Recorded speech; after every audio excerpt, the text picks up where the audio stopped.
Okay, good morning to all of you. I welcomes to all in our lecture series on nanomaterials and applications, that is your DSc paper belongs to 6th semester BSc syllabus. In our last class we have been discussed in detail about optical microscopy and scanning electron microscopy, and in our today class we are going to discuss transmission electron microscopy, that is your TEM. Okay, so let's start.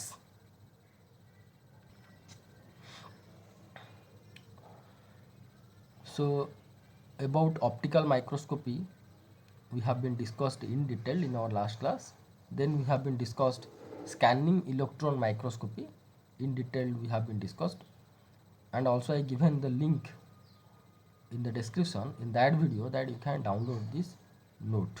Okay, and today in this class we are going to discuss transmission electron microscopy. Here you can see the your internal arrangement in your transmission electron microscope is approximately equal if I am going to compare with your SCM. Okay, so in which way it is somewhat different, that we are going to be discuss. Okay, so up to this much, these three we have been discussed. So now transmission electron microscopy. So this is the whole setup from external view of your transmission electron microscope. Okay, through which we are going to be consider microscopy. So in your short introduction you can write in your note that transmission electron microscopy, or this microscopy technique in which a beam of electrons is transmitted through a specimen to form an image. The specimen is most often an ultra thin section less than 100 nanometer thick, or a suspension on a grid. So whatever the specimen we are or the sample we are going to be consider, which is going to be analyzed through this microscope, that should have to be around 100 nanometer thick, or less than 100 nanometer thick, or a grid we have to consider. What is the grid I am going to be tell to you. Wait, grid, in the grid we have to put suspension particles, means nanoparticles in the grid, and it is going to be examined through the help of this instrument. Then an image is formed from the interaction of the electrons with a sample as the beam is transmitted through the specimen or sample. The image is then magnified and focused onto an imaging device such as a fluorescent screen. Whatever written, each and every point we are going to discuss. Okay, so come to the internal part. So this internal part or arrangement of the different parts you can found here. This cylinder, inside this cylinder you can found this arrangement. Okay, if you are going to compare this arrangement with your SCM, you can found that the sample will be here. For the SCM I am going to show you that sample has to be kept here at the bottom of the at the bottom, in case of SCM. Okay, but here in case of TEM, the sample will be or specimen will be placed here, through which the electron beam is going to be transmit, and and uh, with the help of arrangements of different lens, it is going to be focused on a fluorescent screen. Fluorescent screen means if the light is going to be falls on the screen, it will be illuminated, right? So if it will illuminate, then we can get the image. Okay, so here I told that transmitted through the specimen to form as to form an image, and here you can see the transmitted through an specimen to form an image, or the specimen is most often an ultra thin section less than 100 nanometer or suspension on the grid. What is the meaning of that? You just uh, try to focus. I'm explaining here. See, here is the specimen. Okay, through which the electron beam is going to be transmit. The electron beam is going to be transmit. So if the specimen will be thick enough, the electron beam could not be transmit. Then how can we get the image here? So the specimen, suppose we are going to be consider, a thin iron sheet, a thin iron sheet. The thickness of the thin iron sheet should be less than 100 nanometer. Okay, or what we can do, that is in the form of uh, film we can put here. Okay, or we can do another way, that we have to consider the grid and we have to put the particles, suspension particles. Suppose iron particle has been dispersed in the water and kept in the bottle, and these iron particles has to be uh, carefully have to be put inside the grid. This is your grid. Okay, this is very small, around 3 diameter. Okay, very small. So we have to put the particles over here, and then grid is going to be placed over here, and the electron beam easily transmit and we can get the image. So in detail, what is the working principle of different components here I have been discussed, you just watch.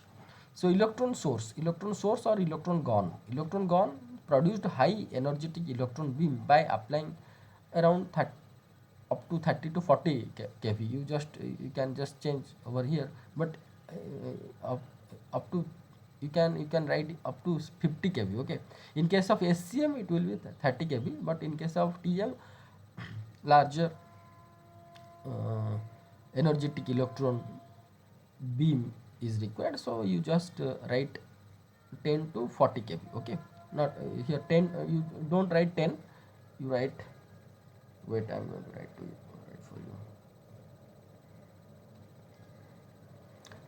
It should be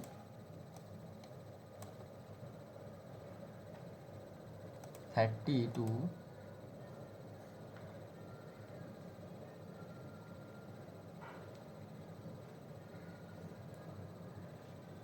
30 to 65 kV you can just put. Okay, 30 to 65 kV volt has to be given in the to the cathode, and the electron has been ejected, and the anode has been placed over here to maximize to desired diameter of the beam. Okay, condenser lens condenser lens has been used. See, these are the lenses are nothing but your the so-called electromagnets. Okay, why electromagnets has been used here, that we have been discussed in our last lecture. So condenser lenses used to form the electron beam and adjust the amount of electrons in the beam. How much electron has to be passed through the specimen, that is to be decided by the condenser lens.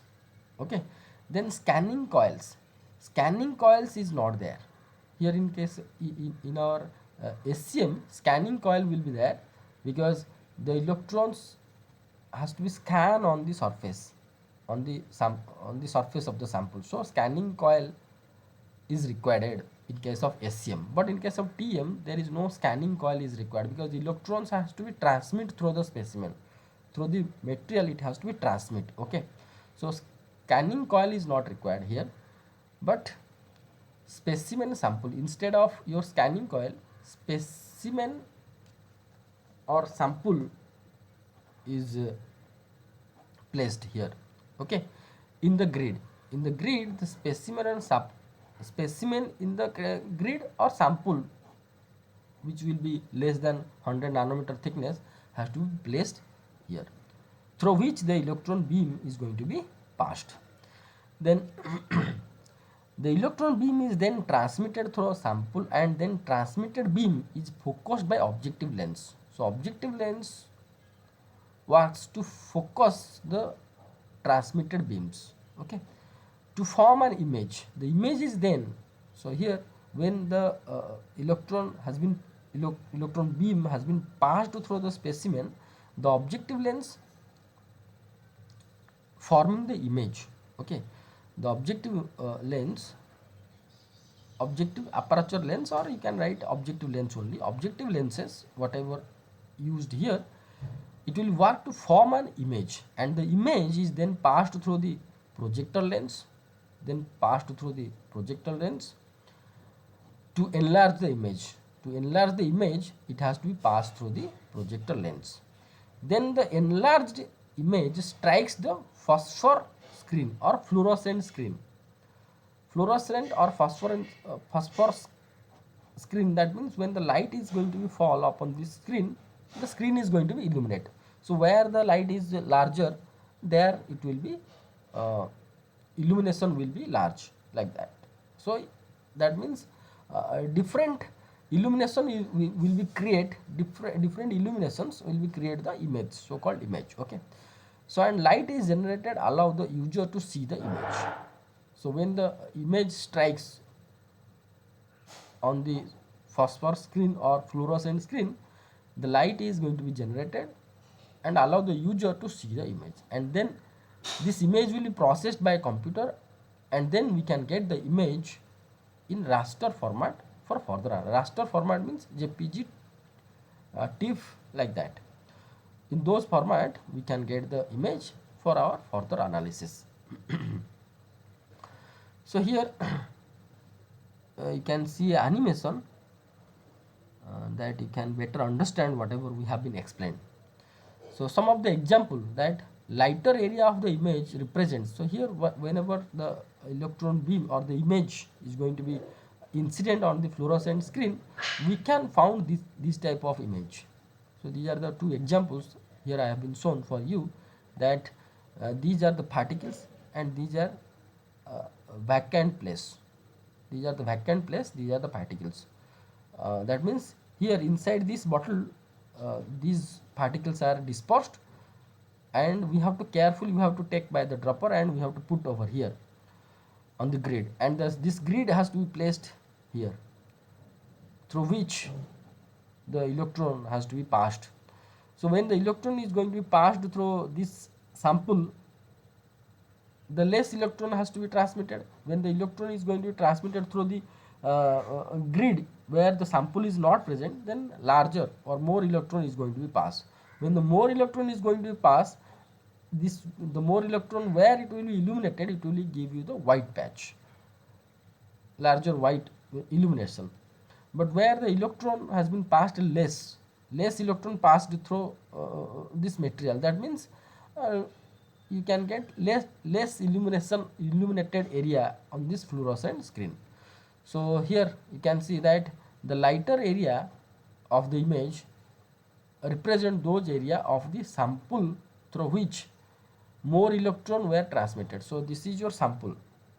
Suppose we just taken from this bottle and we just dropped here, and here in this area you can see there is no such particles. So when the electron is going to be passed through this, then we can get the lighter area, means larger illumination on the fluorescent screen. So these are the area you can see that particles are not present on the grid. Okay, so and the darker area means these are the darker areas of the image represent that those area of the sample through which less electrons were transmitted. Less electron transmitted, when the electron is going to transmit through this particle, then it will the less electron we can get here on the fluorescent screen. If the less electron we are going to get on the fluorescent screen, so obviously less intensity we are going to get on the fluorescent screen. So likewise the fluorescent screen is going to be illuminated and it will give a image like this, that can be viewed by the viewer on the spot itself at the time of experiment. But that images are going to be further processed by the computer and it will be saved with a raster image for further analysis. So here is the animation. You can see that the electron beam has been transmitted through the specimen or suspension particles. Suspension particle means here the suspended particles. These are the suspended or colloidal or solution, you can say, the particle suspended in the water. Okay, then I have to take through with the help of the dropper and I have to put here. Okay, so when the electrons, high energetic electron passed through the suspension or the sample, then then it is going to strike on the your fluorescent screen with the help of different lenses which is arranged along the path of the electron beam, and when it will strike on the fluorescent screen, you can see we can get the images like this type of images we can visualize, and these images further processed by the computer, and we can get the image in the form of raster, that is your JPG format on TMM TIFF format. Okay. So these are the advantages and disadvantages of the TEM. TEMs offer very low, very powerful magnification and resolution. Advantages: one of the most advantage, powerful magnification up to 2 to 3 nanometer. TEMs have a wide range of applications and can be utilized in a variety of different scientific, educational and industrial fields. TMs provide information on element and compound structure. Images are high quality and detailed. Okay. Uh, and disadvantages are TMs are large and very expensive. And laborious sample preparation of sample also very time taking. Okay, you have to prepare this solution, then the solution is going to be sonication, then you have to put this solution over here. If the particles are not perfectly dispersed on the grid, then you could not found this type of image. You can get the particles has been overlapped with each other. So with this distinct particle you can found when the this suspension liquid is going to be carefully you have to prepare this uh, grid sample. Okay, and whenever you are going to consider specimen, that specimen should be less than 100 nanometer, that you have to do by other technique. Okay. uh, so laborious sample preparation is laborious, so operation and analysis requires special training. Samples are limited to those that are electron transparent. TMs require special housing and maintenance. Images are black and white. So these are the advantages and disadvantages about your TM. This is all about your TM as per your BSc syllabus. The note of this topic I am going to give you through the link in PDF format, whatever you can found in the description of this video. Okay. So in the next class we are going to discuss atomic force microscopy. Okay. So thank you so much for watching this video. Thank you.